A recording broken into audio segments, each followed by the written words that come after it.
নষ্ট করার একটা প্রচেষ্টা করা হলো এবং এর মাধ্যমে এটা যে রাকসুকে বানচালের জন্য ইন্টেনশনালি করা হলো কিনা সেটিও কিন্তু আমাদের সকলেরই সংশয় রয়েছে। কারণ আমরা কিন্তু চেয়েছিলাম যে এতদিন পরে শিক্ষার্থীদের অধিকার আদায়ের একটা প্ল্যাটফর্ম যাচ্ছে, সেখানে প্রথমেই শিক্ষার্থীদের একটা অধিকার হরণ করে নেওয়ার চেষ্টা করলো আমাদের প্রশাসন। এবং আজ কিন্তু দল মত নির্বিশেষে আমরা সকলে নেমে এসেছি শুধুমাত্র সাধারণ শিক্ষার্থীদের যেটা প্রাণের দাবি, যে পোষ্য কোটা বাতিলের দাবি, সেটার জন্য। এবং এই রাজশাহী বিশ্ববিদ্যালয়ের মাটিতে পোষ্য কোটার কোনো রকম পুনরুজ্জীবীকরণ রাজশাহী বিশ্ববিদ্যালয়ের কোনো শিক্ষার্থী মেনে নেবে না। এই আন্দোলনটা আসলে পোষ্য কোটা একটা মীমাংসিত ইস্যু। দীর্ঘদিন ধরে এই পোষ্য কোটা রাজশাহী বিশ্ববিদ্যালয়ে চলে আসছিল। 5 আগস্টের পরে বিশ্ববিদ্যালয় প্রশাসন শিক্ষার্থীদের দাবির মুখে ওই পোষ্য কোটাকে বাতিল করতে বাধ্য হয়। প্রশাসন আসলে নিজেও জানে যে এই পোষ্য কোটাটা অযৌক্তিক, যার কারণে তারা পোষ্য কোটাকে আর পোষ্য কোটাই বলছে না, তারা বলছে প্রাতিষ্ঠানিক সুবিধা। এই পোষ্য কোটাকে প্রাতিষ্ঠানিক সুবিধা বলা হোক বা যা খুশি তাই বলা হোক, এটা আসলে পোষ্য কোটাই থাকবে। এবং রাজশাহী বিশ্ববিদ্যালয়ে পোষ্য কোটা গন কেস, পোষ্য কোটার কবর রচনা হয়ে গেছে। পোষ্য কোটা রাজশাহী বিশ্ববিদ্যালয়ে আর ফিরবে না। এখানে প্রশাসন এবং একটা পক্ষ বারবার রাকসুকে জিম্মি করতে পোষ্য কোটাকে ব্যবহার করছে। ঠিক রাকসুর সামনে এসে শিক্ষার্থীরা যখন 35 বছর পর রাকসু উপভোগ করতে যাচ্ছে, ঠিক সে মুহূর্তে এসে পোষ্য কোটাকে ব্যবহার করে আবারও রাকসুকে জিম্মি করা হচ্ছে। আমরা শিক্ষার্থীদের সাথে নিয়ে বলতে চাই, রাজশাহী বিশ্ববিদ্যালয়ে 25 তারিখে রাকসু হবে এবং রাজশাহী বিশ্ববিদ্যালয়ে পোষ্য কোটা নামক কোনো কোটা থাকবে না। পুরাতন মদ নতুন বোতলে করে শিক্ষার্থীদের খাওয়ানোর চেষ্টা শিক্ষার্থীরা মেনে নেবে না।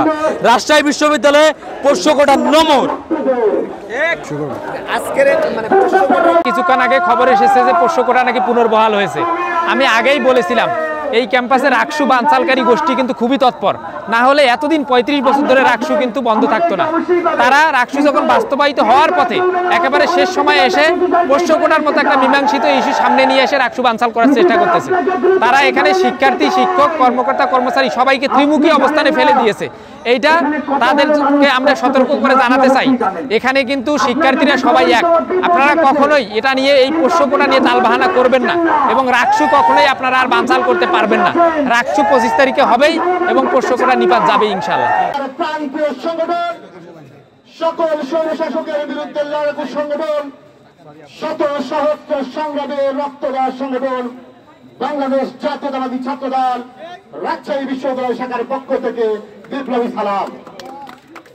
আমরা দেখতে পাচ্ছি 16 জুলাই 2024 আমার রাজশাহী বিশ্ববিদ্যালয়ের 6টি হলের নারী শিক্ষার্থী বোনেরা যে সাহস নিয়ে তারা ভেঙে এসেছিল, সেই সাহস নিয়ে অত্যাচারী সিট বাণিজ্যের মূল হোতা ক্যাম্পাসে যৌন নির্যাতনকারী ছাত্রলীগকে প্রতিহত করেছিল, সেই নারী শিক্ষার্থী বোনেরা এখানে উপস্থিত হয়েছেন। তারা প্রমাণ করেছেন রাজশাহী বিশ্ববিদ্যালয়ে কোনো বৈষম্য নেই। সকল শিক্ষার্থীরা আমরা ভাই বোন, এখানে একটি ভ্রাতৃত্ববোধের পরিবেশ বজায় রয়েছে। প্রিয় উপস্থিতি, আমরা নিশ্চিত করে বলেছিলাম রাজশাহী বিশ্ববিদ্যালয়ের শিক্ষক, কর্মকর্তা, কর্মচারী বনাম সাধারণ শিক্ষার্থীদেরকে এক মাঠে নামাবেন না। বারংবার বলেছিলাম নামাবেন না।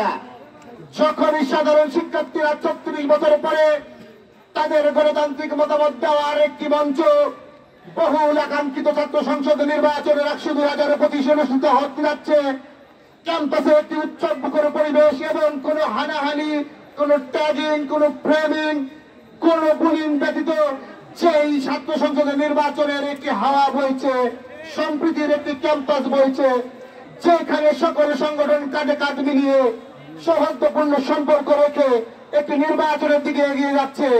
আমরা রাবিয়ান পরিবার হিসেবে সেটিকে স্বাগত জানিয়েছি। সেটিকে, আমাদের ইউনিটিকে, ঐক্যকে বিনষ্ট করার নীল নকশা বাস্তবায়ন হচ্ছে এসি রুমের ভিতরে বসে থেকে।